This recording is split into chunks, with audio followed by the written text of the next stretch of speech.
Hoje parece absurdo, mas pasme, houve uma época em que terminar um treino completamente desidratado era motivo de orgulho. Quanto mais tempo conseguíamos correr sem beber água, mais forte parecíamos.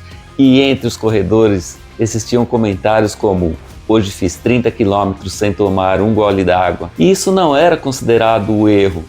Longe disso, era considerado como uma conquista. Era raro, mas alguém com uma garrafinha d'água durante um treino longo muitas vezes era visto como alguém menos resistente. Hoje sabemos que isso não faz o menor sentido, mas a pergunta interessante é outra: como chegamos a acreditar nisso? É essa história que quero contar aqui hoje. Esse é mais um vídeo da playlist Como Era e o que Sabemos Hoje, em que resgatamos práticas, crenças e costumes que marcaram diferentes épocas da corrida e onde mostramos como a evolução do conhecimento transformou a forma de treinar. Quando comecei meus treinamentos, o universo da corrida era bem diferente do que vemos hoje. Havia poucos corredores amadores e poucas provas, pouquíssima informação disponível. Não existia internet, não existiam relógios inteligentes, não existiam vídeos de especialistas no YouTube. Grande parte do conhecimento circulava de atleta para atleta e muitos comportamentos eram simplesmente reproduzidos.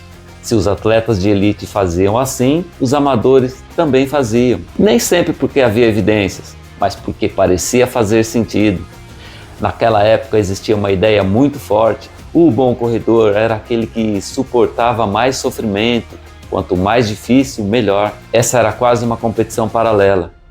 Quem suportava mais calor, quem terminava mais destruído, quem corria mais quilômetros e precisava de menos água. Era como se a resistência física fosse medida pela capacidade de ignorar as necessidades do próprio corpo. Hoje, percebemos que isso confundia resistência com sofrimento. E são coisas completamente diferentes. Lembro perfeitamente das nossas conversas. Alguém dizia: hoje fiz 25 quilômetros sem beber água. Outro respondia: eu fiz 30. Quase que como se fosse um recorde. Mas ninguém perguntava: como ficou sua hidratação?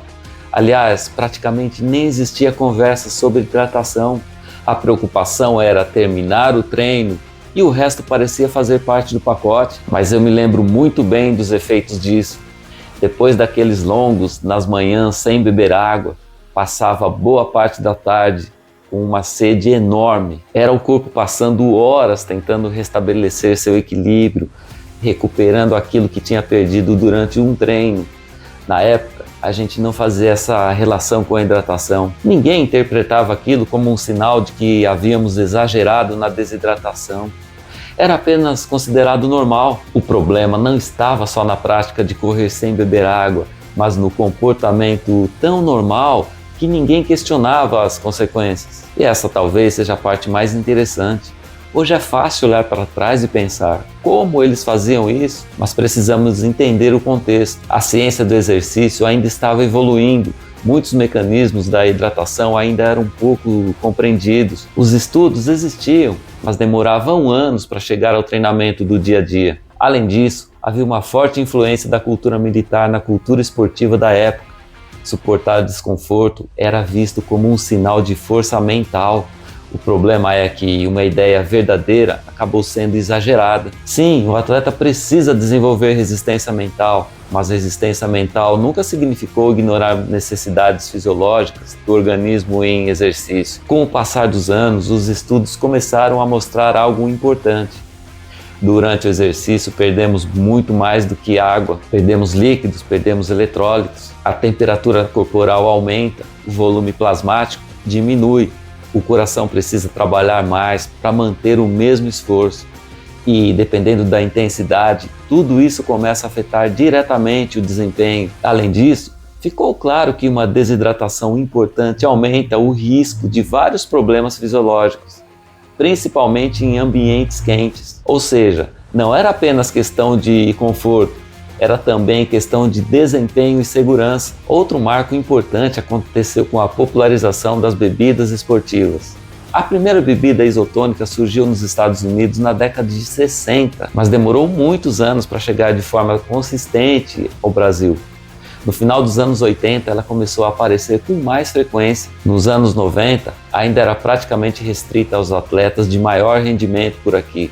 E só nos anos 2000 passou realmente a fazer parte da rotina de muitos corredores amadores. Ao mesmo tempo, aumentaram as pesquisas, os congressos e a divulgação de conhecimentos sobre hidratação esportiva.